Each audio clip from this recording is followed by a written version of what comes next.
Hello, and welcome to Scuttlebutt, the War Movie Review Podcast. We're happy to have you with us as we take a look at films from the dawn of cinema to today. We aim to provide a raw and unapologetic review of each film's cinematography, historical accuracy, and delivery. In the process of analysis, certain details will be revealed. These spoilers are only divulged to ensure a fair assessment of each film. This week, we cross into the no-fly zone with John Moore's 2001 war film, Behind Enemy Lines. Mike B and Mike A are unfortunately both on vacation this week, so me and Nate will try to tackle this one solo. So, as always, I'm joined by Nate. I'm gonna film for both of them. Oh, the Enfield was made during this time, and hey, I got, we want to talk about this movie, there we go. All right, they're here in spirit. So, William,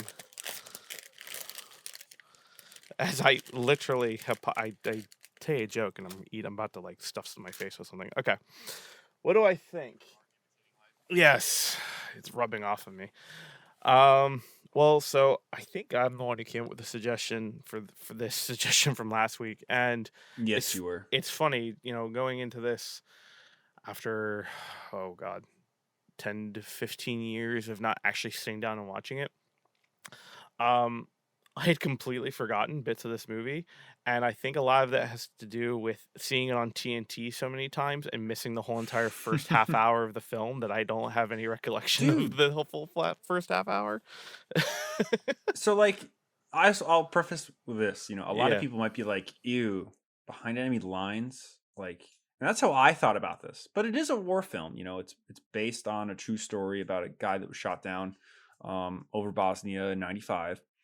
And In a true conflict. yeah, in a true conflict, yeah. So it is a war film. And I also was like, ugh, fucking. I've seen that so many times between 2005 and 2010 on TNT that I don't ever want to see it again. But it had been a good at least 10 years since I'd seen it. And when the movie started, I was like, what the fuck is this? Because however I remember it started with the plane getting shot down. That's how I always remember it. Same. Flying over Yeah, Bosnia and it's stuff. always So I was like, the whole beginning, like the whole character development. Like I had no recollection, no remembrance of the football and Wilson. now No that doesn't mean remembrance of that that. that doesn't mean that I want the football in it because that was stupid. But thought that was very interesting. And this is also cool too. As I was watching it, I was like, when did this fucking come out? And I looked it up. It came out just after 9/11 in November of 2001. Really? Which is it was November 30th of I 01. knew it was 2001, but released. I didn't know when. I mean, I thought yeah. it was before. And it's funny, there's a lot of war things or war, movies and TV shows that came out around that time because Band of Brothers was released in August, September, and October of 01, and it got really bad reviews because of what was happening with global war and terror and everything. So it's very interesting to see this movie comes out basically around the time of Tora Bora. And you have American pilots that are getting shot down. Oh, sorry. Go ahead.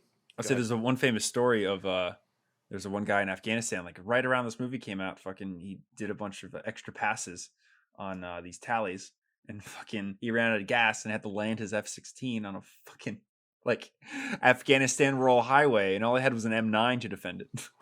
Luckily, they picked him up and they recovered the aircraft and stuff. But fucking.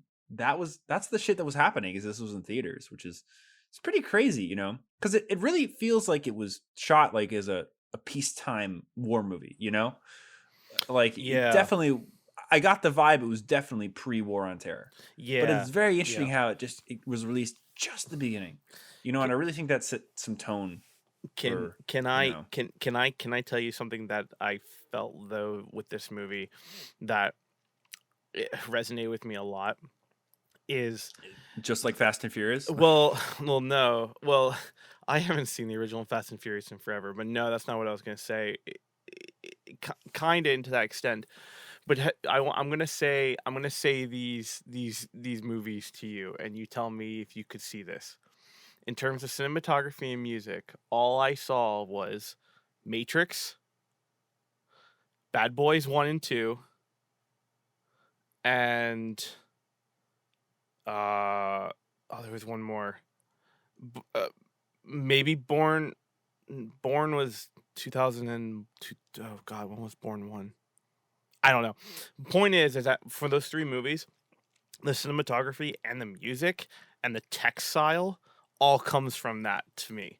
Comes from that like early 2000s fad of like tech music, like kind of like jump cuts, tech music. That's why I bring up like the yeah, Fast and Furious reference, because like exactly, because the honestly, first so Fast and Furious was like around that time as well. yeah, so Yeah. it's really funny how like on here we always try to conceptualize movies and put them in their time, because once you do that, like especially with Sergeant York, you really have to understand the late 30s, early 40s, what was going on to know why that movie is the way it is.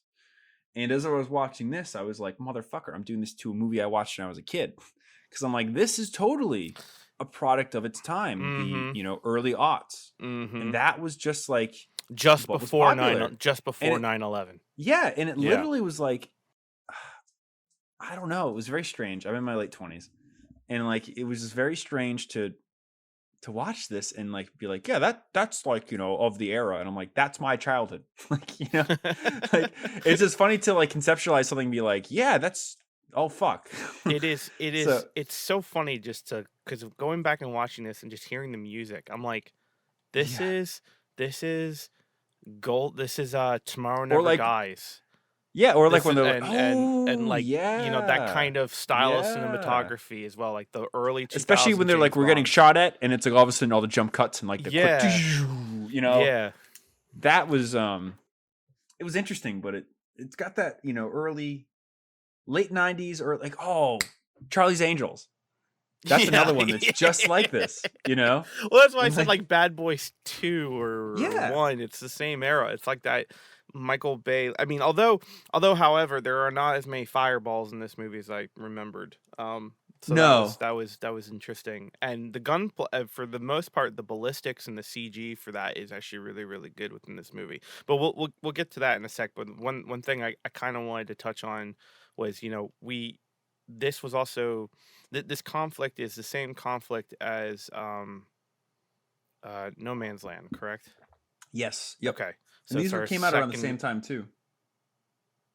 Uh, really? I Or hold are we on, getting that wrong? hold on. I don't know. You might no. You're probably right.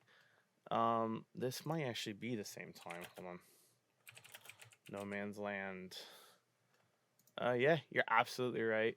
When did it come 2001. out? Yeah, I'm trying to find the time of the year. Oh, I remember we talked about it. It was like just after. Uh, it was just after 9/11. I remember we talked about that. So almost September 19th, 2001 was when it released in France. Wow. Oh well, when it released in the States, but still it's out there in the Well, world. the point is, yeah, I don't think it ever. And it's funny because like, Yeah. when does history become history?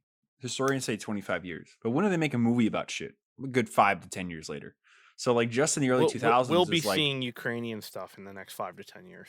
I'll be seeing Ukrainian stuff next year. Actually, But we're already seeing stuff in the next year already. There's already 2 movies released for next year, and they're Ukrainian based movies, but shocker. yeah, no, whoa. Oh, But yeah, like it's just I say, what was the point of me saying all that? I lost my train of thought. I'm sorry.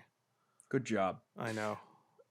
Well, when Fuck. you find it, we'll come back to it. Yeah, we'll But come back to it. God damn it. Oh fuck. no, it's just very interesting how like 5 years after the whole Bosnian conflicts, you have these movies coming out about it, in the early 2000s, and it's like right on the cusp of the global war on terror. So it's just, society reflecting what they just lived through on the cusp of something even worse. And not to downplay the Bosnian wars. They were horrible. I have a lot of friends that were there with NATO, Germans, Americans, and stuff, and it was incredibly horrible and just disgusting And it's so what occurred. overlooked because it's not taught in anything. Like I've only just learned about this war over the last maybe 5 to 10 years. Like it Yeah. never, and they were like, "Oh yeah, something happened in Bosnia." Anyway, like that was how my education was like. It's like, Yep.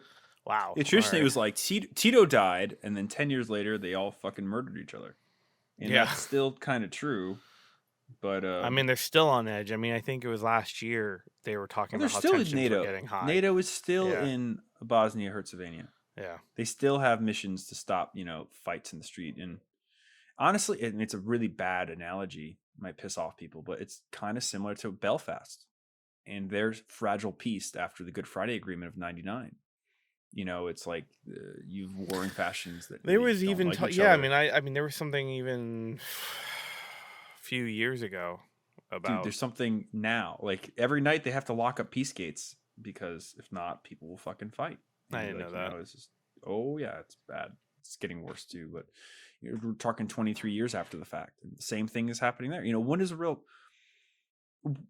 It's a strange analogy, but when does someone die? It's when their memory is forgotten. It's long after your actual physical death that you are not remembered anymore.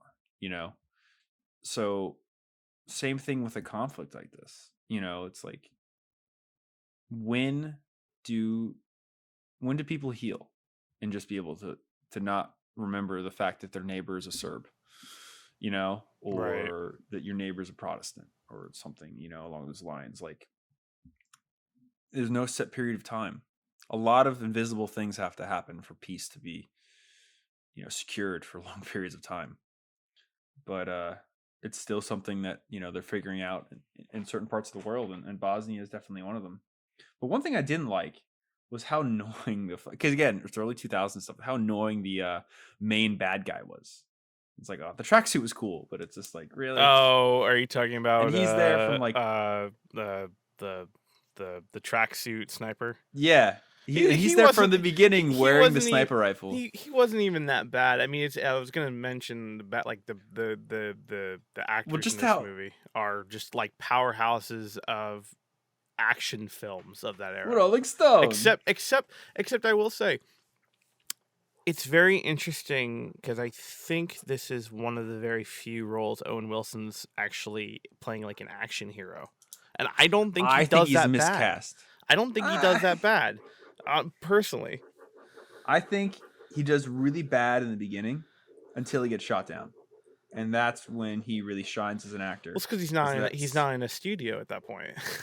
I think that I really think he's not good in the beginning, like it, and it's also not the best dialogue. That's what I was gonna say. Is I have never seen Gene Hackman sound so canned in my life. It was interesting too because Gene Hackman was in Bat 21, which is about the what was it? He was a forward air what the fuck am I saying? He was a forward air controller who was shot down over Vietnam, and he was like on the run for 2 weeks. It was a true story, and they ended up making it into a movie in the 80s. And Gene Hackman is the pilot. Now, he was like 37,000 years older than the 20-year-old lieutenant that got shot down in the original. But it was just kind of funny to see Gene Hackman, as the admiral trying to rescue this pilot after he played the other role a few years earlier. Didn't they kind of reference that in those magazine clippings and stuff like that on the walls? I believe so. Yeah. Yeah. Yep. He'd done this before, but it was just interesting. Like, oh wow, have that in there. A lot of the dialogue with Gene Hackman just felt very, very, very forced to me. It reminds me of Fury with Brad Pitt.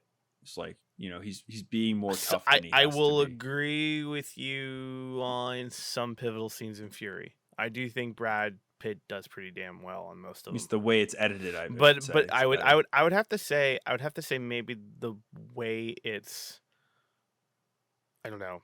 I know what you mean. It feels forced, or it feels like there needs to be a certain emotion coming with the line, but it's not coming out. Each line, you're sucking a golf ball through a garden hose. Right? Yeah. No, I know what you mean. It's pushed, it's forced, it's delivered. Yeah. You're in the Navy. I have to be gruff. Yeah, no, I got your point. But it's a lot of stuff with Gene Hackman just felt very canned. But it's funny going into this movie again, remembering what it was on TNT over and over and over and over again, watching him play hopscotch going down the road, jumping mine lines. It's like the mine laying, yeah, the fucking minefield scene. Okay, that was wait, which one? The two things, there's like 3 of them. The two things I really didn't like in this movie were the fucking minefield where it's all laced together. Like Okay, yeah, that was the hopscotch, the hopscotch hopscotch lane. minefield. Yeah, that's what I always Yeah, call it. Is hopscotch and lane. then Yeah. hopscotch, and then the ending. You're just Yes. like, Okay, I'm glad you yeah, said that because I was about to say that. I was remembering. I thought I was misremembering this movie, until I got to the end, and then I went, "That's why I don't like I this literally movie." I wrote in my notes like not that I said not that bad as I thought. Killed by TNT, and then the ending came on, and then I wrote the ending is so stupid. Are you talking about the baseball sliding into third base with pistols shooting into the people, Yes, yeah. and then running and one hand grabbing the They the should guy in the edit it line so and then that pull like up? Yeah. he gets Sniper in the open, shoot him. the Brian edit. It has him getting the digital disc out of the fucking his seat, and then the plane showing up, and then getting shot at by Serbians.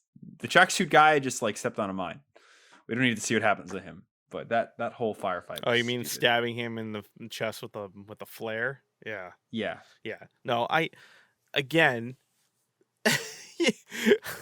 again, if you took the whole crescendo out, it'd be fine. I actually don't mind the tracksuit sniper guy constantly hunting him. I don't mind it. I know what it's trying to that do. Do I know it's it's cliche like as hell? Do I also laugh when he's like going through the dam and knocking through all the styrofoam oh my barriers that are god, on there, yeah, but in real life he would break his ass break your and tailbone, yeah, break your tailbone, yeah.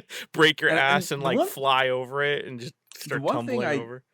that also I noticed was like the way that the cinematography shots were set. It was like wherever they ended up, they were in the middle of everything. It was way well too planned. It's like here he is sitting on a giant concrete ramp. Why would you sit on a giant concrete ramp? Have you ever sat in a giant concrete ramp? No. The reason you sit on a giant concrete ramp is because your cinematographer told you to because he wants to have really cool scenery He shot wants by you a to sniper. blast your ass through a bunch of concrete Yeah, like barriers. Yeah. why does the Mitsubishi SUV pull up in the center of a ring of T-72s? Perfectly laid out. Because he's Like, the bad guy and he's got to be there. because he's the bad guy. Again, remember what we said before. It's the early 2000s. Oh yeah, no, Yeah. exactly. It's just like you said, Day After Tomorrow and everything. Like or not. And Day, then that's the Navy Tomorrow Never Dies. the Navy theme song as he akimbos himself way through. Like, okay, so like one of my things that made me laugh and I was like, okay, that's why this movie is up and down for me. It was like, man, this is actually pretty good. I like the looks. I like the feel of it. I don't remember it being this way. And he screams no when his partner gets his co-pilot gets shot in the head, and then the guy's like, oh, he's up there, and his response to that, I don't mind that. His response is then to take double pistols akimbo style and shoot into the mountain. Like, what are you? I'm just gonna say this. This is before Call of Duty.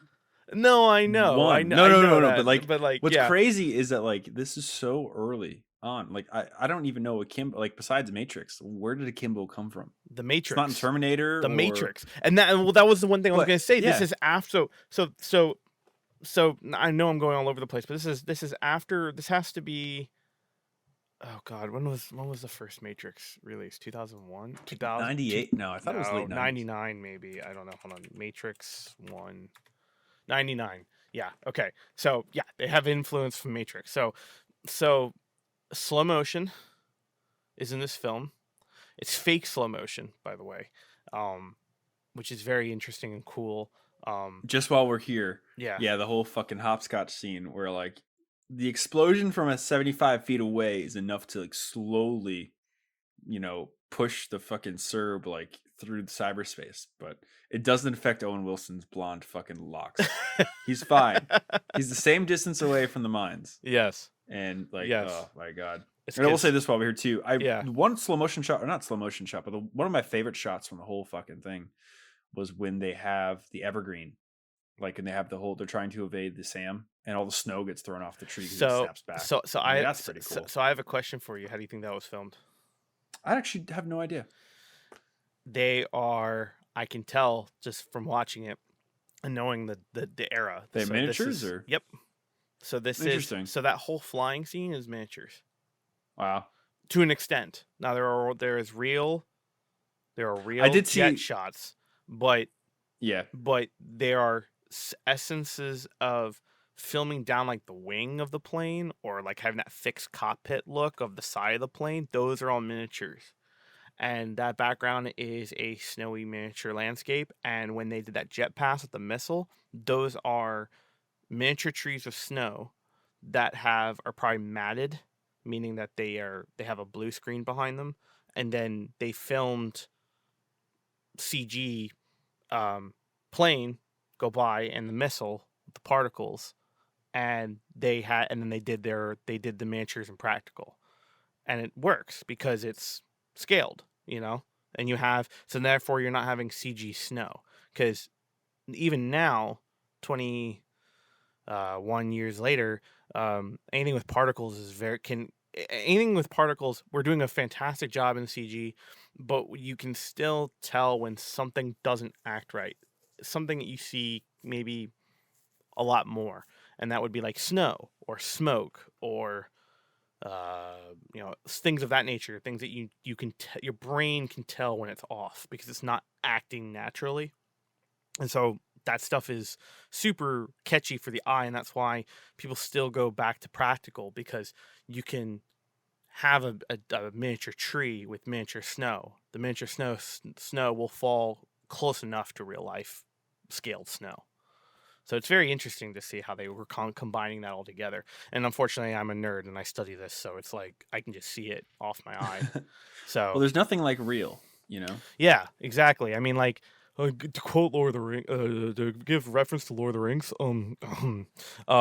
that's why it's practical is always better for me, because Lord of the Rings did so much practical, but when they did CG, it was good CG, and there were some bad CG in this movie. Not a ton, excuse me, not a ton, Like but when one of the missiles blows up on the fucking fire. when they drop the fuel collages, that's all miniatures. Yep. I Um, tell one stuck in the snow. So that Yeah, was yeah.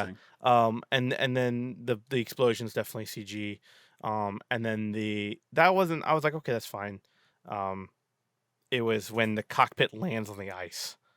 I was like, ooh, that is dated CG. Yeah, right. But yeah, no, it all in all, it was okay. Now, the gunplay and the gun mechanics and like tracers and impacts, they did pretty damn well for the most part to me. Until you get to the end scene to me. So, you know, not one single round hits those helicopters. Yeah, okay. When's the last time an admiral flew a helicopter? Gene Hackman doesn't become Swiss cheese flying a fucking helicopter that low to the ground. Those guys fucking unload him. The The real BPM. reason that he the lost B, his command was because he blew a bunch of Serbs away with fucking minigun. yeah, yeah. That's another conversation. The BPM didn't just blow them out of the sky. So it was, it's 20 years is a long time, and it was interesting to see what's happened since then. So like we were talking about, this movie came out. All this stuff was happening in Afghanistan. Well, something that I thought a lot about with those watch this movie, was MH17. I forget if I'm getting that right, but Malaysian Airlines flight that was shot down over Ukraine, and all the mistakes that occurred. And I think it was 2014 or 2015. Yeah, that would have been the But first Ukrainian conflict. Yeah. yes, and like I thought, I thought about that a lot. As It I was took watching all this. my effort not to say the Malaysia Prime Minister. I'm sorry. Zoolander is of this time too, and It is. it does have a lot of influence. There are a It lot of does. similarities. It does. It's funny you bring that up. Yeah. If you haven't seen Zoolander, stop watching this and watch it right now for a good laugh. But and you have the wow factor. Oh, wow. Wow. But like it was interesting to see how they were like, we have to kill all the survivors, and like we have to watch do the this with first press Zoolander, and, not the like, second Zoolander. And yes, yes, the Zoolander first one did come out at the same time. Yep. But it's just interesting how like just comparing and contrasting those two things. It's like, wow, here's a very similar real world event where like somebody fucked up and shot down a plane in a no-fly zone by accident, or not by accident, but like it's just it's I very. think they intended to shoot it down, but not realizing it was a commercial jetliner might be what they were. Yeah. I won't get into minutia. It's horrible what happened, but it's basically the same thing. It's like a plane flies into a no-fly zone and a militant group shoots it down, and then the only difference is that one there was no survivors and the other one there was. The other thing I thought was interesting too is how they showed the missiles, because like you expect a missile to like hit the target and explode like an old school like 60s surface to air missile, but no, the ones today, the more modern ones, the SAMs are pretty insane. Like how it shot all those fucking rounds into the actual. Yeah. It's basically like a close anti-aircraft weapon. Like it just gets in so close where it can't miss and it fires a bunch of projectiles into the plane. I mean, it's kind of like grape shotting a plane up close, Literally, yeah. Yeah. Because and it was interesting too, like when the first passed the missile and it just grazed them, how like it took part of the rudder off, and it's like, yeah, those control surfaces are really weak. Oh yeah. And it's they're amazing. You saw he put that fucking plane through. He really put it through the rigor to try to get away from those SAMs, but they're very fragile, and it doesn't take much just to offset it a little bit, and just have it really not work. But yeah, it was just very interesting to just have the contrast. It's funny. Eventually, what you do film becomes reality. Yeah. If it's not reality already, the other thing too I thought of, I guess I'll finish my thoughts, is this reminded me a lot of a film we'll get to eventually, but a film called The Bridges of Toko-Ri. Have you seen that movie? No. It's a 50s movie about carrier pilots in the Korean War. And one of the guys is conflicted with why he fights. What am I doing here? Why am I fighting? And it's really good. It's definitely a Cold War, like, propaganda. We have to stay in the fight to kill the Reds kind of thing to an extent. But it's very well done. And it's a lot of scenes. Like even the plot is very similar to this. Because like they have something happen in the beginning and then they go talk to the general and the general reprimands them. And then they have a mission. They get shot down. Like it was just very interesting. This was made 45 years later, and it's like, oh, I see a lot of similarities. But then again, there's how many carrier, movies are there? I mean, there's Top Gun. Everyone knows Top Gun today. There's Bridges of Toko-Ri. The jet flying in this was very impressive because it was more impressive than I remember. Yeah, it was. Well, again, it's really funny when you watch something without like TNT commercial break. Yeah. Oh my god. What did TNT even stand for? Well, Google. Hello, Google. I know, right? I'm gonna look it up. I can only remember what it was because TNT's been a part of my life, or turned part of my TV life so early that like that was where you watched all your war movies or the movies that you should be kind of watching but not really watching. Like I watched Turner Network Television. Right. I didn't know. What it was. So it's part of Turn. Yes. It's part of TCM. Turner Network. Yeah, I forgot about that. Yeah, TCM is amazing. Because that's where I watched Patriot games on TNT. I watched this. I always used to watch True Lies. Yes, so did I. You're fired. And you know what's funny? That's around this time period too, but I don't see a lot of similarities from that. The Harrier scene is so good in that movie. Wait, which one? The True Lies? True Lies, yeah. I just have very fond memories of watching a lot of movies on TNT. But I don't miss the commercials, that's for damn sure. I am so thankful that we live in the era of the fact that I can pay $4 and have Behind Enemy Lines on my TV in 1080, like immediately. Like I was reading something today. It was interesting, and it was like, what will die with millennials? What's the one thing that we'll take with us? Physical media and TV television networks. True. And so one of the things that I saw on there was finding something that's on, because now everything is always on. And for those of you who are old enough to remember, you used to just screw around on the TV and find something to watch. I'll tell you something I'll tell you something that has died with us. Found so many good movies like just by wandering, at 3 a.m. Yeah. It's just incredible what they used to put on TV that it's not now. Do you want to know something that has died with us? What? Being able to going to a movie, finding a movie on the TV channel and not being able to rewind or pause or do anything. Yeah.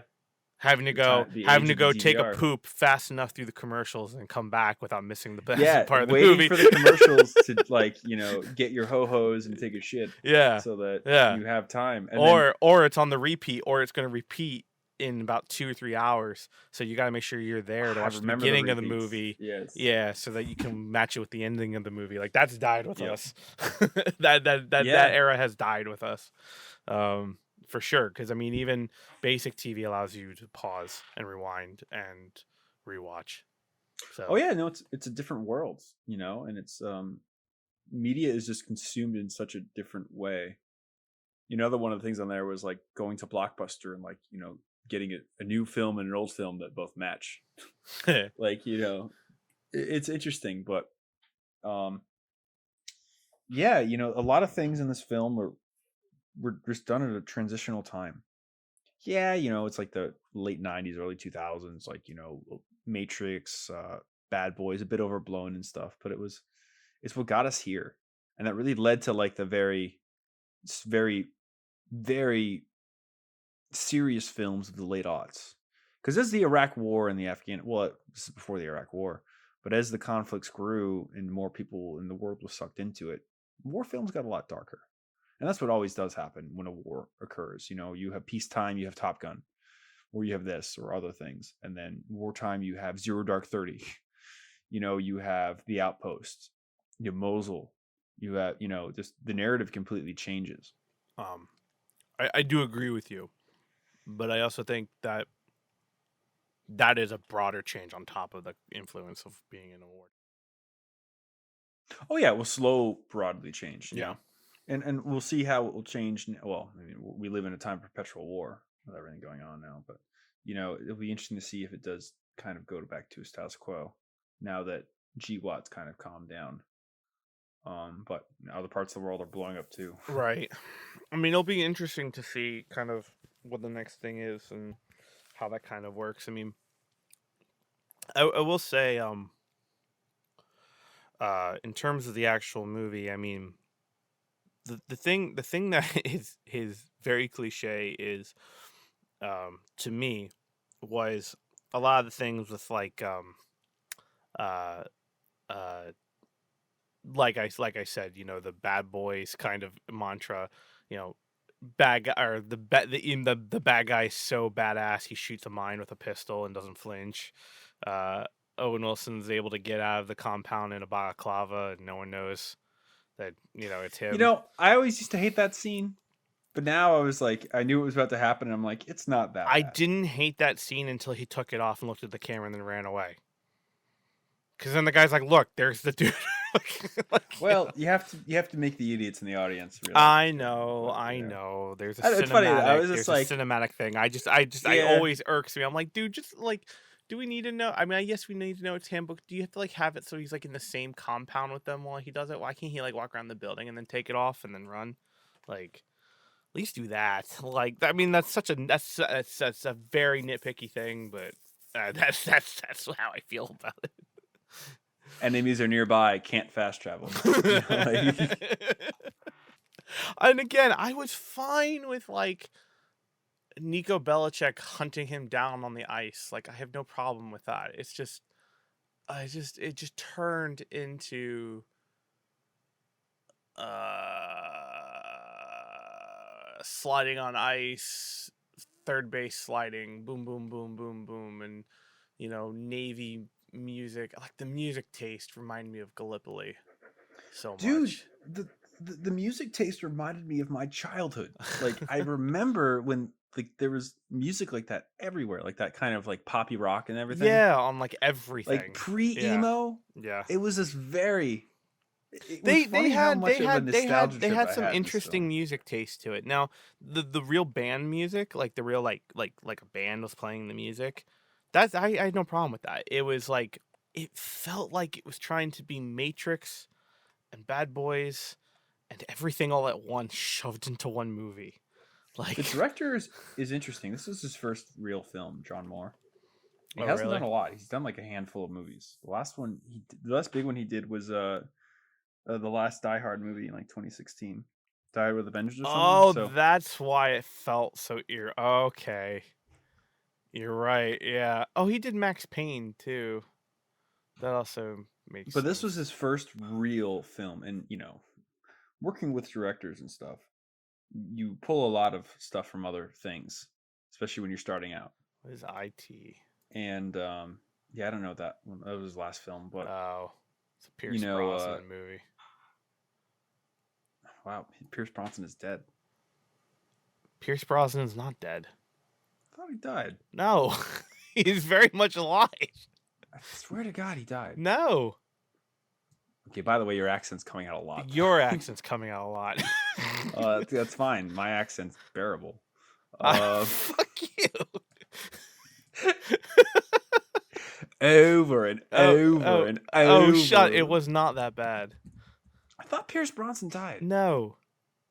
There was Okay, somebody. you're right. It is coming out pretty bad, but you shut your fucking mouth.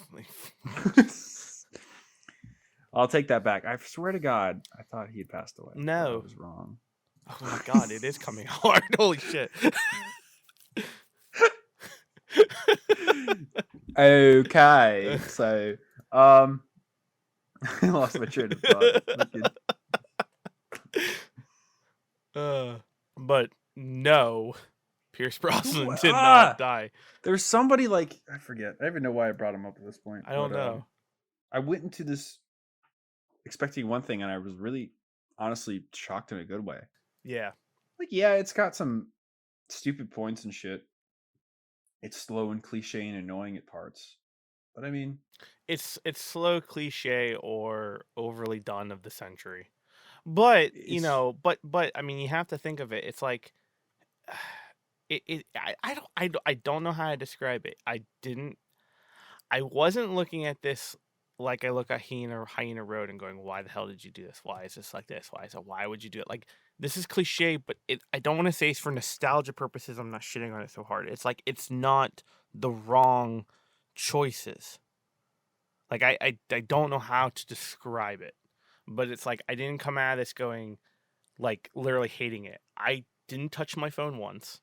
I was engaged through the whole thing. I was remembering things, and I was enjoying it.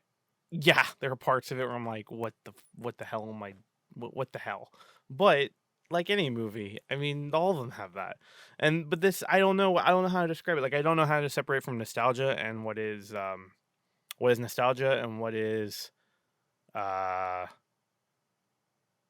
I don't know. I don't know what I'm saying. yeah. I mean, removing nostalgia from it too, which is hard to do because we've just been talking about it for 40 minutes. Yeah. But no, just looking at the film objectively, it's not bad for what it's trying to do. It obviously is a product of its time, like everything is, but it accomplishes what it sets out to do. Now, is the story real? No. Like, it's very loosely based off some real events, but like if you look into it, it's completely different from what happened. It's very Hollywooded up. Oh, you mean the guy didn't impale the bad guy with a flash? Oh, flash, a flare. there was only one guy originally. It was only a pilot. It wasn't a pilot and navigator. Okay. And he evaded. He used his SARE training, which is your escape and evade training, survival training that they teach all pilots. I had a relative of mine actually go through it at Fort Uniontown Gap of all places. Oh, really? Yeah. And when she joined the Air Force, this big place a lot of reenactors used to go in Pennsylvania. But yeah, it's he used it for like 6 days and he was able to get out. Like when the extraction force arrived, they were on ground for 6 minutes. They didn't fire a shot, and not even all the Marines got into place before they got the guy back on the Seahawk and brought him home. So completely different. Not any shots were fired. He still had the E&E, and militias were close and stuff, but there was nothing like reconnaissance or whatever. What I thought was funny with the film, again, it's just like at the ending, it was as strange as they make it seem like it all happened. They're like, he stayed in the Navy, and they don't say that it's not real. Like, it's just Yeah. oh my god, he didn't stay in the Navy. He left in 2001, or he left. Sorry, he left a little bit after that. That's right. It happened in '95, so it was a few years later. But the actual guy that did it left, and then he became a big conspiracy theorist. But anyway, and they don't mention anything that happened about the actual admiral, but it was just funny to me at the end of the film. They're like, it's like the end of Top Gun. Right. They're like, and then they smash. It's like, it's but, yeah. I mean, it's yeah, I do one thing I do remember from being a kid and watching this film was the whole gravesite scene, and how I did feel like, and the satellites. yeah, yeah, the technology that definitely did not exist. It's like in the '60s, they're like, we have to read the digital screen, and it's like a projector. Right, right, yeah. Like all those the characters on the screen are all 3D. You can tell they are. They're all moving around. They're 3D models. But it's interesting. It's very cool to think of them going now, we're hacking into the NSA satellites. So this isn't technically legal. Is there a part of a Navy ship that's controlled by the CIA? I mean, I could see that. Honestly, I could see that. I am not knowledgeable, nor do I think any of us would be knowledgeable in that sense. But I'm sure there is a point of that. Yeah, yeah. Like all of my knowledge about the Navy, especially carriers, because I read a lot about Navy and stuff, ends in 1945. I have no fucking idea. Yeah, same. Yeah, like my family military history is all Navy, but it's all after 1965. So it's like, yeah. So then they should know about the secret. NSA sorry. No, sorry. It all ends at 1965. There we go. So they shouldn't know. They should not know it. Yes. So I mean, it's just very, very, very interesting to see where you can see Hollywood start, and where maybe some historical facts start, or at least lay the foundation, I think is what we should say. Yeah. But it does, again, I mean, I think all movies that we have said, I think it lays the groundwork for people to understand a conflict. Yeah, don't take this as a textbook, but at least it might make you read about the Serbian-Bosnian War. What's funny though is that I'm pretty stingent. I think people will get from watching these or listening to them that I'm pretty stingent with things, and I like history, but I feel like this movie isn't just an entry level learn about the conflict film. Like I thought it's good enough to stand on its own. Yes, it's a Hollywooded version of real events. Yes, it's a product of its time. Fast and Furious with F-16s, but I'm just very pleasantly surprised. Like you said, I didn't look at my phone. Like, I wasn't really pulled away. It was just a good movie. I don't. It's funny because when I suggested it last week, everyone groaned, including myself, and I just kept going, wow, wow, wow, wow, yeah. And all fucking week. And yeah, I mean, and I'm in this, and I'm going like, I don't hate this. Which is, was like, which I bet you if the other guys were here, they would hate it, But I Michael's probably yelling into his car stereo right now. Which one? Oh, Mike A. Yeah. Oh yeah. Yeah. Mike A. Yeah. And there's a lot of cool guns in it too. I think we should jump over. Yeah. Let's jump into IMFDB. But and one thing I saw a lot of VZ-58s. Yeah. And I never knew that before that. And I always thought they all had AKs. And then for almost the whole entire film, all of them have VZ-58s. Oh, I think that's actually wrong for the conflict, because a lot of times they had M92s. Oh, really? Yeah, that was because of Yugoslavia, remember? So they're all M92 AKs. Wow. So yeah. So I guess we'll start with obviously handguns is, that 9mm, boom boom. Yeah. Yeah. Nice 92. I liked there's your Kimbo fucking Oh God. Yeah. tracksuit Right. scene. Yeah. But like The CZ-75 to talk about that scene though, something we have not talked about. I did like the civilians in the back of the truck. I don't know. It felt very funny to me. It very much felt like Eastern Bloc influenced by Western Bloc. I liked it up till the Coke placement ad. Oh well, And yes, like, yeah. Have a nice, refreshing even though that was Coke. a big thing. Yeah, yeah, yeah. yeah. If only she was saying that. He says that line. Can't say it. Sips it and holds up to the camera, and his teeth gleam. Ging. But yeah, no, they had all the those. Marines, by the way, were pretty cool. Yeah, they had some small scenes, but it was really cool to see Marines with not M4s. Do you reminded me of? It reminded me of The Rock. Another. Oh my God, Nathan. I have not seen that movie, completely. I've only seen bits. Yeah. No, it's kind of engineered. You'll probably get me drunk one day and we'll watch it. Yes, you have to. Well, fuck the prom queen. I know enough about it to make fun of it. Like the whole scene with the fucking contagion, like in a lab. Right. It's eating through the suits. Oh my God, it's so stupid. You're the Rocket Man. Gosh. Let's get Sean Connery together with Nicolas Cage. There is like that whole conspiracy with that movie that it's really 007 Sean Connery's that's been locked up. Because they all say like he's an MI6 agent, he's all this other stuff, and yeah, that's the whole like thing with that. Had a little bit too much fun in Sarajevo. So we had I lost my 00. We had the Beretta 92. Now we got the CZ-75B. I'm guessing it's a Czech gun, obviously. You don't know what CZ-75s are? I mean, I know of them. I just don't. They're probably one of the best pistols ever made. Oh, really? It's basically like a 9mm 1911. They're very economical. They're very nice. They're just beautifully designed. Yeah, did they just shoot like 9mm? Yeah. Oh, okay. 9x19. They're really good pistols.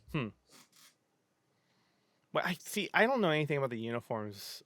And I know that the character on the left, Mislav Lokar, he's based off of the guy that was called the Lion or something. He always wore a black beret. Oh. Savlovich or something. Yeah, they were heavily based off of footage from the war.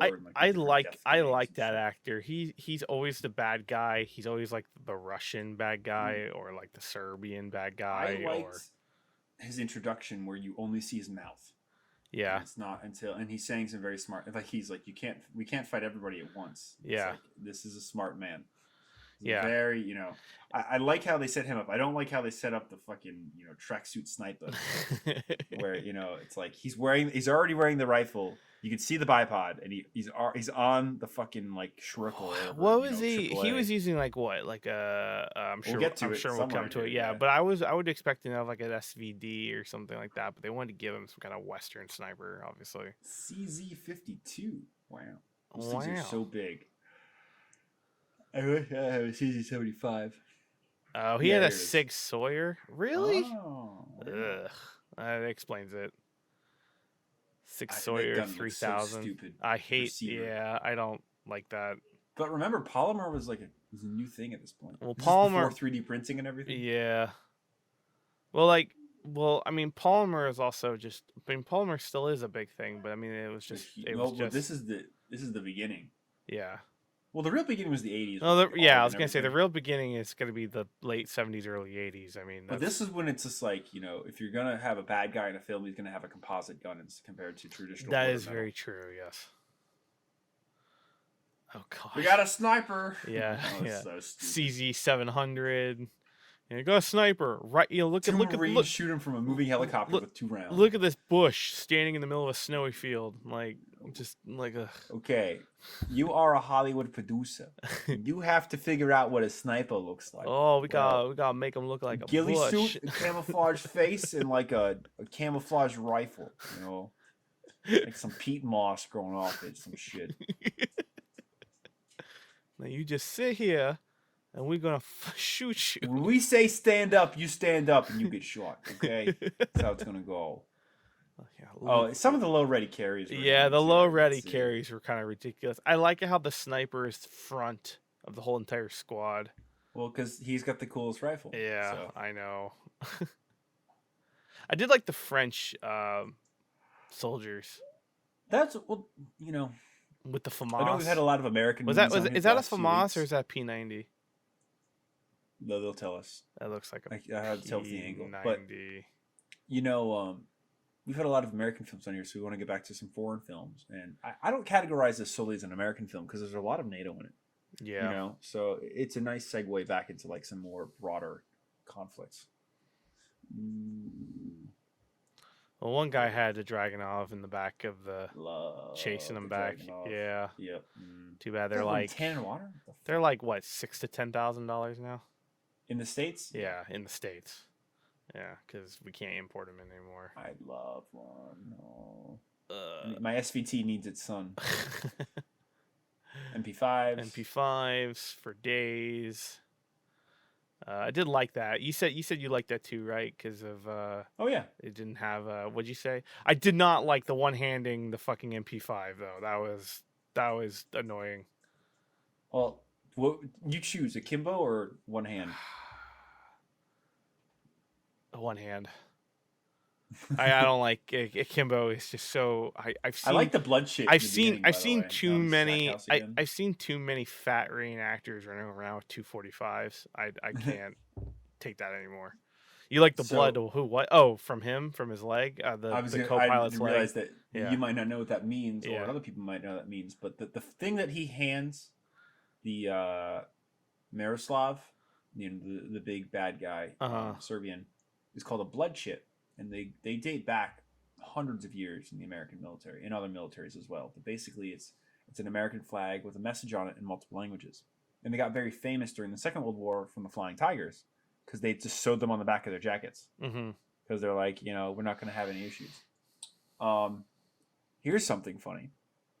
Make sure that when you have your blood shit on, because it says that the actual like World War II ones, they say like if you return this guy back to the American government, you get a reward of $10,000. Make sure that when you go to New York City and you walk through Chinatown and you bring your best friend who loves Flying Tiger stuff, that he's not wearing his Flying Tiger jacket that says that on the back, because somebody can read that. And that's a story for another day. Wait. But be careful where you wear your blood shit. But that's amazing. Was that Sean? Yeah, was that Sean? No. Oh, okay. Rob. But long story short, that was really cool. I like that, and that's something they still do today. They have blood shit, Yeah. So that was cool when he handed it to him. What is it? What's that. The terminology you're using? I've never heard the terminology. Blood, CHIT. Blood chit. Like blood chit. Like chet, like CHET. CHIT. Oh, chit. Chit. Okay. Blood chit. Huh. It really sounds like you're saying blood shit, but we'll go past that. I honestly do not know where the term comes from. But I know about them. So yeah, if you look up blood shits. So like I assume that was like a pamphlet he was handing to him that was like, I am an American, whatever. Yeah, and it says if you give it to big, but that's cool that they have like a reward thing. I didn't know that. That was during the Second World War. I'm not exactly sure what it was like at that point. Right, yeah. Yeah. But and again, the Flying Tigers are the ones that made it famous because they were like, I'm not going to carry this fucking handkerchief around. I'm going to sew it on my back. Like, fuck it. And sometimes they would sew them on the inside of their uniforms too and stuff. And they gave a lot. They gave them a lot to the guys that flew over the hump. The guys that went from India to China during the war. Oh, okay. Supplying all the supplies because if you get shot down or whatever, Right. It wasn't something you really have in Europe because it's not a lot of friendlies. You had other E&E means. But the chits come up every now and then, and it's like I said, it's still a thing today. So that was pretty cool. That is pretty cool. Yeah. So yeah, actual AKs. Yeah. Actually, AK-47s. You didn't see them that much. They're kind of in the background. And then what you mainly saw were the AKMs, and yeah. The Well, no, you mostly. I saw a lot of the VZ-58s mostly. No. I agree with that. But the Bosnians in the back of the truck had all had AKMs. Oh yeah. Yeah, Yep. Here's your truck scene again. yeah. I did like. I really did like that. It was an interesting kind of take to it. Like you don't expect it. Yep. I liked how the guy who looked like Elvis Presley was like blaring music on the big Yeah. Right. big dude with glasses. Um, but yeah, we mainly saw the VZ-58 through almost everyone. I mean, Great rifles. which is I've had a funny chance because to play with them. I've always been perceived that they're total shit. No. I don't know who told me that, They but even made it they've to, been well, maybe probably maybe some it's because boomer that doesn't know what they're talking about. it's probably a boomerism, but I also Did a reenactor tell you that?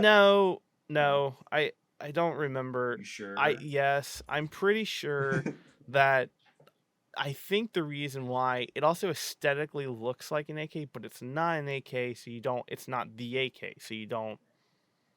So it's not the AK. Like that's the kind of thing I think I've had in my head, and so like I think that's where that comes from. It's not the AK, so why do I care?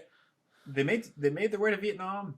Like they were really good guns. Not a lot to say about them. I mean, it's they're just a little funky looking. The Yeah, one funny thing that I experienced with them is that when they eject the rounds, they go straight up, like yeah, straight up. up. Yeah, So if you're shooting, like a lot of shooting ranges, they have little like roofs, above the benches so that you don't get rained on or whatever. So if you're shooting one of those, fucking, it's gonna rain. It's Punk. gonna rain pain. Yeah, do, like literally up down, up down, up down. Like it's pretty incredible. Like, if you're shooting in a field, they literally probably go at 15, 20 do they are they in the States that much? Oh, tons of them. Really? Oh, a lot of them got made in the semis. Hmm. I actually even knew a guy that carried one in Iraq. He was EOD. Oh, He was really? an officer, so he can get away with it. Yeah, he carried a paratrooper one. The folding one that we just Ooh. passed, it would be that one. Yep. Yeah. Yeah, the side folder. Yeah. I love me a Krink in AK-74. Too bad you'll never find one. I know. I used to rock an airsoft one all the time. And it looks like that was the FAMAS. Yeah, okay. His $20,000 semi-auto. God, yeah. Thanks, French, for not importing your rifles. Again, it's funny. It's 21 years ago, so it's like, what's the standard rifle of Marines? No optics. Yeah, no optics. No foregrip. Yep. No folding stocks. It's the AR clone that you basically get at the gun shop. Yep. A lot of guys. Well, not even that. It's so that the joke for these when they're still in the military, because some guys carry them in Afghanistan and Iraq in the very early days, especially the Marines. Used to call them muskets.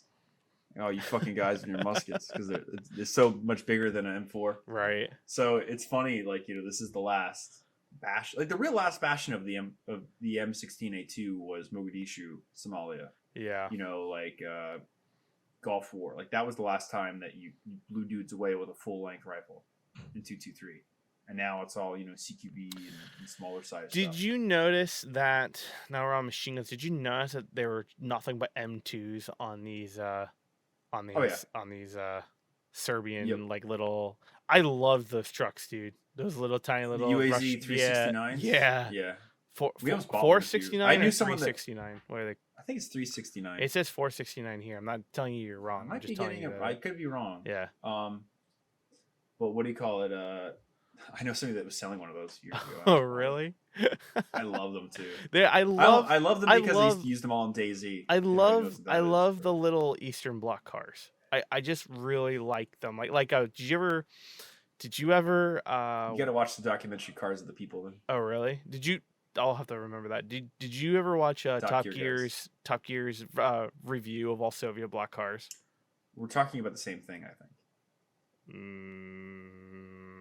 Anyway, they're great cars. It's probably my favorite Top Gear episode of that. But yeah, the Lada, the UAZs. Yeah, they're indestructible. Yeah, he beats it with a hammer.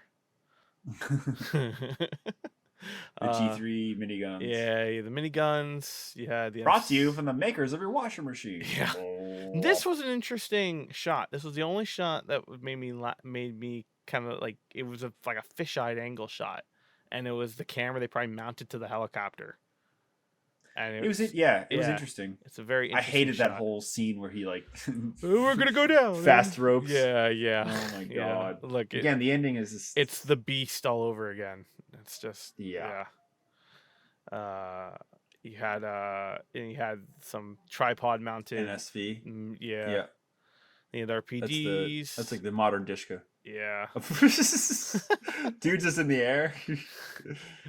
Maxim Uh, Moretka. there's our RPD to the left of him, and then you have the RPD right here in the front. Mm-hmm. I didn't see that many RPGs. That's actually something you don't see, and that would definitely take out the helicopters really fucking fast, wouldn't it? Well, or That one close. or two rounds from any of the armored personnel carriers Right. that earn support. Yeah. A lot of those BMPs have rockets that they could use to fire that are wire guided. Like the fact they didn't have an RPG didn't mean shit. And then there were some pretty cool shots on the deck of the carrier. Again, that was cool. I was like, I had no idea about that football scene. It's so funny when Owen Wilson's like running up the hill and everybody's shooting at him and everything around him is exploding. I actually really liked that shot. That was a really cool shot. I don't like how they set it up, but no, I don't like how they set it up either. But I liked how they filmed it though. You know. Yep. That's pretty funny. And then you have the personnel mines that are hopscotch lane, and the dude who just steps on it. Because I guess the guy in the tracksuit didn't like the other guy, so he purposely didn't warn him that there was one in front of him, and that's why he stepped on it. Like, did you know? So he kind of like fake. As far as we know, he's still there. Well, no, he exploded, and we heard it. Oh. Nate, it's for the children. It's for the children. But yeah. I am not going to exit the call this guys. time after getting out of it. So, a lot of really good weapons. You know, they did a good job on sourcing it. The 50 is probably the only thing that was Farby or not correct as far as the militants, but I liked everything else. It was all com block. You know, just a smattering of Eastern European weapons, and it was exactly what you'd expect in Bosnia. Yeah, at that time. Yeah, so. and I mean, it is just a very. I would not have thought that would be an era to make an action film movie. Because it is an action film movie in a sense. It is very much look at our hero, look at our underdog, kind of go about it. But it's so funny to look through reviews when I was trying to find out where to watch this, how low this movie was on certain aspects. And IMDb rating, is like low sixes. Yeah, like low sixes. There's a lot of good movies though that have a really bad IMDb ratings. Like if you look at a lot of the older films, the trailer is absolute 2000s though. By the way, if you I haven't watched the trailer. Oh god, it's like in a world where like it's literally like that kind of thing. But what do you call it? I totally lost my train of thought. I'm gonna look up the budget here real quick. 40 million. That's what the budget was. I looked it up a while ago, and they made 90, I believe, at the box office. So they made back their money. And I'm gonna check the website that we had. Thanks for trusting me. No, I know that. I want to find the domestic box office like gross. Domestic abuse going on right here. Thanks for listening to me. You're welcome. He beats me because he loves me. Shut up and get in the kitchen. Ham or Swiss and cheese. No, it's listen here. Yeah. Dame. So I know what I was gonna say. So yeah, IMDb has a lot of strange ratings for films that are really good. Like a lot of the older war films. Yeah. Like that I think are great. Like Were Eagles There? It's got like a 5. I'm like, fuck you. It's fucking an awesome movie. Even Kelly's Heroes has like low ratings, and it's like, what the fuck? It's so I don't know. As of late, I've kind of like I have not agreed with a lot of the IMDb ratings I've found. On the last weekend it was in the box office was March 29th, 2002. It only made $759. But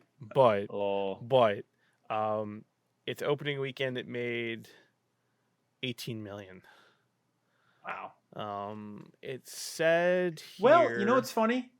Yeah, go for it. As the conflict in Afghanistan got worse, it probably made less and less money. Yeah. Because when this movie was being made, it was a war. 9/11 was not a thing. Yeah. The world was, for those that remember it, it was from 1989 to 2001. Came out it was beautiful. November 30th, and then it ended its last box office weekend on March 29th, 2002 of some form or another, which is That's another thing that will die with us. Yeah. 4 months of running time in theaters. It's a long time. But that could be like little, but that can also be like little mom and pop theaters, like in the middle of fucking nowhere, Vermont. Shout out to the small little town of Vermont I went to watch Beer Fest in because they didn't do karting. So, yeah. Karting for Beer Fest? Oh yeah, dude. They did not like the fact that we snuck in there under 18 because it was rated R. Oh, yeah. Oh, I see. I thought you meant for drinking. No. I got kicked out of a movie. No, you can't say you can't say fucking shit if you're under 18. No way. Me and Sean got kicked out of a movie for being underage, and it was a war film we'll eventually do on here. And it was fucking funny. I'm laughing so hard. Like, our mother bought us tickets and like sat us down and left, and the guy was just like, "Oh, you can't be here." We were probably 15 or 16. What was it? It was it's the World War II movie with Daniel Craig. Oh, The Trench? No. Oh wait, you said World War II movie. Defiance. Oh really? They threw me out of Defiance. Yeah. I was 14. I was 15. You baby. I was 18. I was allowed to go into there. Yeah, you were laughing at the kids that were me and Sean being escorted out of the theater. Yeah. I remember calling my mother and she was just like, aren't you watching the movie? And I'm like, we got kicked out, and she laughed at me. She's like, wow, that's funny. Yeah, because they used to at the theater when I was a kid, we had the mall, and they didn't really patrol that much. I got kicked out like the little tiny places. So like there was like a tiny little mom and pop theater, and the chauffeurs would like walk up and down with flashlights and be like, yep. What the fuck? This was why? This I was paid. a big AMC why does it matter? theater. But it's hysterical though. So I was 15 and I got kicked out of watching Devotion or Defiance. Whatever it was. Defiance, yeah. Devotion. Devotion. What do you call it? And when I was 10 or 11, I remember my father bringing me to the theater to watch Team America, and nobody batted an eye. Like, oh, you're bringing your kid to see that? Oh, that's gonna be awesome. Yeah. Fucking. Well, yeah. If your parents are there, they can't say anything. No, I know. But yeah, I know. But still, it's just like I literally watched Team America at like age 11, like in the theaters, and I'll never forget. Dude, I'll never forget when the sex scene came on. Oh, getting off topic. God, the whole theater was riveting. Like that's something that else will die with us. Yeah. The feeling of being in a theater where everybody else reacts to the same thing. Streaming is great to a point, but like you really do miss that actual. You can get that on opening day on a big theater, on a big like known. This was like theater. week 3. Yeah. It was such a shocking film, but it's interesting how things you remember, So I just remember like the theater literally shaking from laughter. But yeah, no, I got thrown out of the film. I don't know how I got thrown out of. Oh God! I Dream of Jeannie. Small Cup. I know what I got thrown out. I got thrown out of the second time to go see Beer Fest at the same theater in Vermont. Oh, that's funny. That was what it was. We went the second time. We went like 4 days after because we laughed so hard. We fucking love that movie. I watch it now, and half of it's funny, half of it's stupid. My apologies. Get older. We went there last time. He's like, "You guys were here 4 days ago," and I'm like, "Yeah." He's just like, "You can't be in here," and I'm like, "There's no one in here. You can't be in here." Okay. Do you feel powerful? Do you feel like a man? That's funny. Yep. That's how times have changed. You can't get thrown out of a streaming fucking film from your house. So No, no, only your mother can catch you watching puppets having sex. So, great. That's a great quote. Can't wait till that goes up on our YouTube. But well, I really feel like we kind of tag team this film, and you know yeah, uh, yeah, really got all the points. So do you want to move into final thoughts? yeah. Let's move into final thoughts. I mean, I think this one's gonna be just short because it's just two of us, but it's We just can only talk for so long. I'm sorry, exactly. guys. No, yeah, yeah. Like, you know, remember to watch the fucking film. Like, so. Yeah, I mean, like, to kind of hit all the points I think we talked about is like, this film I think was a little bit of a nostalgia trip for me.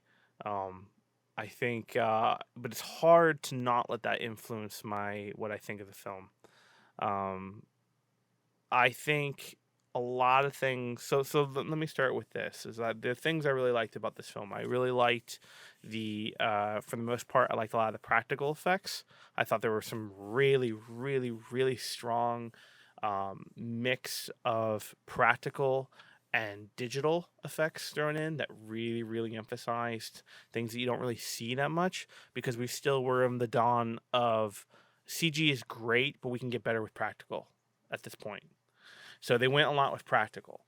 Um, and the stuff that they kind of kept that they had to make digital, they mixed it a lot with practical and mats and miniatures, and I think it did a really, really, really, really good job. Um, but going into that, um, I thought the gunplay for the most part was pretty good. However, akimboing and sliding on ice, yeah, it's early 2000s. Um, Owen Wilson movie. He screamed while he was slow motion running, which happens in every single Owen Wilson film. If you watch Shanghai Noon, there's a big scene of that, which is one of my favorite movies. But yeah, I mean, like overall, I mean,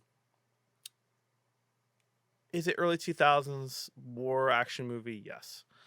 And but I did not hate it as much as I remembered. So I it's hard, but I think I'm gonna give this one. I'm gonna give it a 7. There's just a lot of things I liked, but there's a lot of things I didn't like. Gene Hackman felt forced, dialogue felt forced, but it's a very interesting plot line, and I think it really does bring to light to the normal market of the conflicts of the Bosnian War. And I think it allows people to have, again, like we've said on every other movie, but have a launch point into getting a better understanding of that time period and that whole conflict.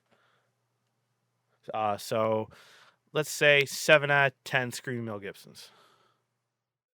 Solid. I mean, there's not too much I can really add on to um, your comment there, but it's yeah, it was a lot better than I remember, and I say that in a good way. I'm not just being like, oh, I was waiting for it to be a piece of shit, but no, it's very I interesting. kind of was, but Yeah, I mean, again, to reiterate some things, it was a bit slow and cliche and annoying at points. But overall, it's not bad, and it's definitely worth a rewatch. If this is a movie that you're like us, that TNT ruined it for you, or just early 2000s TV culture ruined it for you, like you might want to take a step back. Just like if you got the time and what the fuck, it's got cool guns. It's got some interesting shots. It's got some funny things to laugh at, both things that should be serious and things that are made to be funny. So it's definitely worth a watch, and it's got this very interesting like viewpoint of a non-combatant being a combatant and their naivety towards the situation they're in. Because like the guy handing in the blood shit, it's like, oh well, I'm an American, so I'll get out of this. And it's like, well, no. It's just like I don't know. It's just a very interesting thing, because in war, what is a combatant? There's a lot of gray areas in that. So it was just interesting. There's not a lot of other movies that really take that, the casual aspect of you just got shot down. Like what do we do now? Like in a funny way, not like in a you're 25 clicks from case on how you're gonna live. Yeah. You I mean, know, that's the one thing with Owen Wilson's role in this. You expect Owen Wilson to always kind of deliver a punchline. yeah, and he kind of did in that scene, but it was very correctly warranted. You know, I kind of liked how they were just like, Human. I should have missed that missile. It's humanized. It is, yeah, and that's where it's not Zoolander caveman. When they take off, I forgot he was in that. That's right. Fuck. Wait, you really? Yeah, that's the whole reason why I referenced it. Oh, I was bringing it up because it's just a movie at the time. But you're right. Owen Wilson is in Zoolander. Yeah. Wow. How do we get the files out of the computer? Anyway, no, it's yeah, I really think that the second they take off is when the movie gets good. You know, I mean, there's some character development. So hot right now, Hansel. Hansel, so hot, Hansel. Sorry. Go ahead. I'm interrupting you. Go. No problem. Yeah, we'll have to deal with the neighbors, but yeah, it's definitely worth a rewatch in my opinion. And there's not a lot I can add, but my score after a lot of deliberation, and I will say this: I might be a little bit biased because of nostalgia, but I give it a 7 out of 10 too. It's not the best movie, it's not the worst movie, but it's a lot better than what we remember, I think. Yeah, it just goes to show you have to watch a movie as it was originally made. You know, I mean, we're lucky.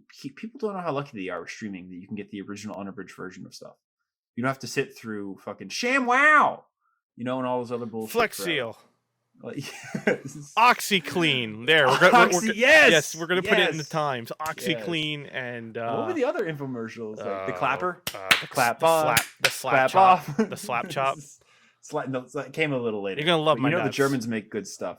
It's like, God, all the younger people are like, what the fuck is the ShamWow? Yeah, it's like you didn't have to suffer. You didn't have your poop breaks. You know, you could just hit pause today.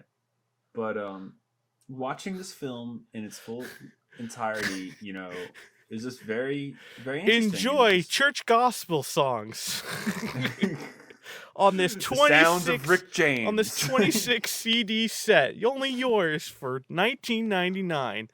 Wow, kids! Yeah, 7.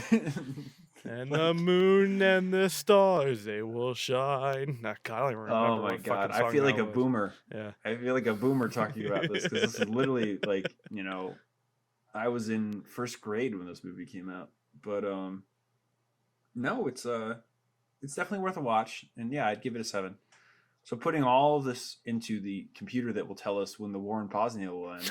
And because there's only 2 of us, I'll say that it might be a little skewed again because we don't have all 4 or 5, you know, things. But it's a 7 out of 10, so definitely up there. Yeah, and you know, totally worth a watch if you have nothing else to do at the very least. You know, it's better than what we thought. This is what happens when the other 2 don't show up. We get the movies that we like higher, and that's fine.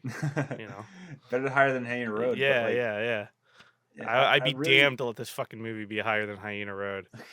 Walking away, I really feel like, you know, this is just a good case study in don't judge a book by its cover and always give something a second chance. Yes. That doesn't mean that it's going to be good the second time around, but I feel like, you know, we both had very bad memories of this and it didn't come to fruition. You know, what we thought was going to be true wasn't. And yeah, so rewatch these old movies that TV butchered for you. You know, I want to go rewatch True Lies probably because I bet you it's a different film than what I remember in a good way. You know, real quick to end on this. What's the movie you saw the most on TV? Growing up? Yeah, that's hard to say because TV like went, you know, it was like 3-year cycles of films because I remember when Shawshank Redemption was always on Spike TV. That's another channel that's not around anymore. Yeah. So it's hard to say, but what I remember most of TV in the early 2000s, actually, they still have July 4th SPR on all day. Yeah, but what I remember the most about that time for TV, and this is off topic, is wrestling. I remember WWE being on all the time. We weren't like a wrestling family or anything, but good, What but you it was doing, brother? it was scripted.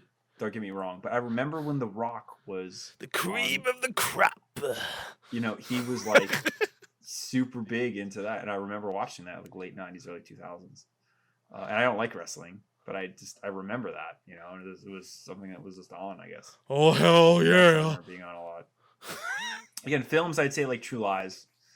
Like how you're just Terminator was completely on a ignoring all ton. my fucking quotes. Thank you. No, I get your quotes, and I am ignoring them. No, but yeah, so I feel like we really shot this one down. 10 minutes. 10 minutes Yep. of playtime.